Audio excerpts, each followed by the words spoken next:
পাকা আম খেতে সবারই কম বেশি ভালো লাগে।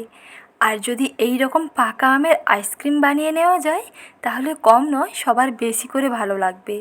গরমের সময় পাকা আমের সহজে এই রকম আইসক্রিম বানিয়ে দেখুন। প্রতিটি আইসক্রিম একেবারে পারফেক্ট হবে আর বাড়ির ছোট থেকে বড় সবার দেখবেন ভীষণ পছন্দ হবে। হাতের কাছে থাকা অল্প কিছু উপকরণ দিয়ে সহজেই বানিয়ে নিতে পারেন ম্যাঙ্গো মালাই আইসক্রিম। খেতে দুর্দান্ত হয় আর বানানোও দেখবেন খুবই সহজ। এ টু জেড টিপস সহ রেসিপিটি শেয়ার করলাম, তাই কোথাও স্কিপ না করে শেষ পর্যন্ত দেখে নেওয়ার অনুরোধ থাকলো। নমস্কার বন্ধুরা, সাথী কিচেনের নতুন রেসিপিতে আপনাদের সবাইকে স্বাগত জানাই। গরমের সময় এই রকম পাকা আম বাজারে প্রচুর পরিমাণে অ্যাভেলেবল থাকে, আর এই রকম সুমিষ্টি পাকা আম দিয়ে আইসক্রিমটা বানিয়ে দেখুন, ভীষণ টেস্টি হবে। প্রথমেই পাকা আমটাকে গোটা অবস্থায় ভালো করে ধুয়ে নিয়ে তারপরে এইভাবে ছোট ছোট টুকরো করে কেটে নিতে হবে। আমের খোসা এবং আটি বাদ দিয়ে আমের পাল্পগুলোকে একটা ব্লেন্ডারে নিয়ে নিতে হবে। এই রকম ছোট ছোট টুকরো করেও কাটতে পারেন, আর না হলে শুধু চামচ দিয়ে পাল্পটাকে তুলে নিতে পারেন। যেটা সুবিধা হবে সেই মতন করে নিতে পারেন।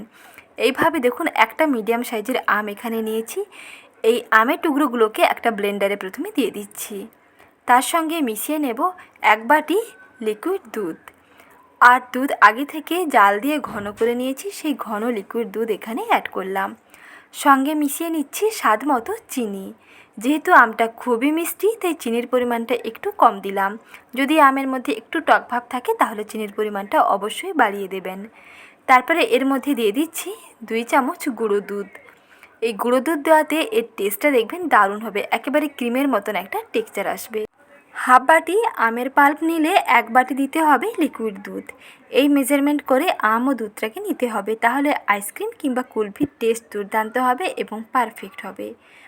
আরও একটু লিকুইড দুধ এখানে অ্যাড করে নিলাম। সব কিছুকে ভালো করে মিশিয়ে নিয়ে ব্লেন্ডারটাকে জাস্ট 2 থেকে 3 বার ঘুরিয়ে নিলে যেমন পেস্ট হয় তেমন করে পেস্ট করতে হবে। দেখুন, একেবারে ক্রিমের মতন একটা টেক্সচার এসছে। এর সঙ্গে অল্প পরিমাণ ফ্রেশ ক্রিমও অ্যাড করতে পারেন, তাতেও কিন্তু একেবারে ক্রিমের মতন হবে আর আইসক্রিমের টেস্টটা আরও দ্বিগুণ অংশে বেড়ে যাবে। এখন ঘরোয়া উপকরণ দিয়ে যেহেতু আইসক্রিম তৈরি করে নেব, তার জন্য এখানে আর ফ্রেশ ক্রিমটা অ্যাড করলাম না। শুধু দুধ, গুঁড়ো দুধ, চিনি আর দিলাম পাকা আম। সব কিছুকে ভালো করে একসঙ্গে ব্লেন্ডারে ব্লেন্ড করে নিয়ে এই মিশ্রণটাকে একটা আইসক্রিমের মোল্ডের মধ্যে ভরে নিতে হবে।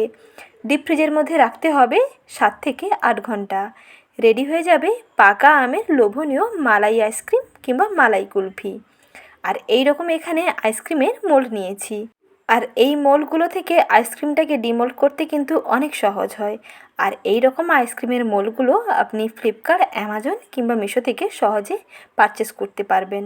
রিজনেবল প্রাইসের মধ্যে সহজে এগুলো পারচেস করতে পারেন, দামও কম আর খুব সহজে আইসক্রিমটাকে ডিমোল্ড করে নেওয়া যায়। একটা আইসক্রিম দেখবেন ভাঙবে না কিংবা নষ্ট হবে না। এখন এর ওপর থেকে কয়েকটা ফ্রেশ টুকরো করে নেওয়া পাকা আম ওপর থেকে দিয়ে দিচ্ছি।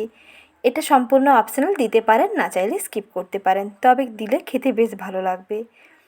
এখন ঢাকনাটাকে আটকে দিয়ে ডিপ ফ্রিজের মধ্যে 7 থেকে 8 ঘন্টার জন্য রেখে দিতে হবে। সবথেকে ভালো হয় সারা রাতের জন্য রেখে দিলে। আজকে আইসক্রিমটা বসাবেন এবং নেক্সট দিন যদি আইসক্রিমটাকে ডিমোল্ড করেন তাহলে দেখবেন আইসক্রিমটা একেবারে পারফেক্ট হবে। এখন পরের দিন আমি দেখিয়ে দিচ্ছি আইসক্রিমগুলো কত সুন্দর হয়েছে।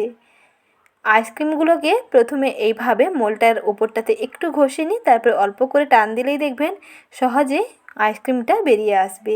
এইভাবে পাকা আমের আইসক্রিম বাড়িতে বানিয়ে ফেলুন, একেবারে নির্ভেজাল হয় আর দোকান থেকে কিনে খাওয়ার কথা ভুলেই যাবেন।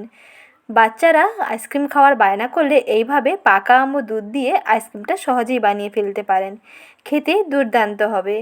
আর সহজ রেসিপিটি ভালো লেগে থাকলে লাইক, শেয়ার এবং সাবস্ক্রাইব করবেন।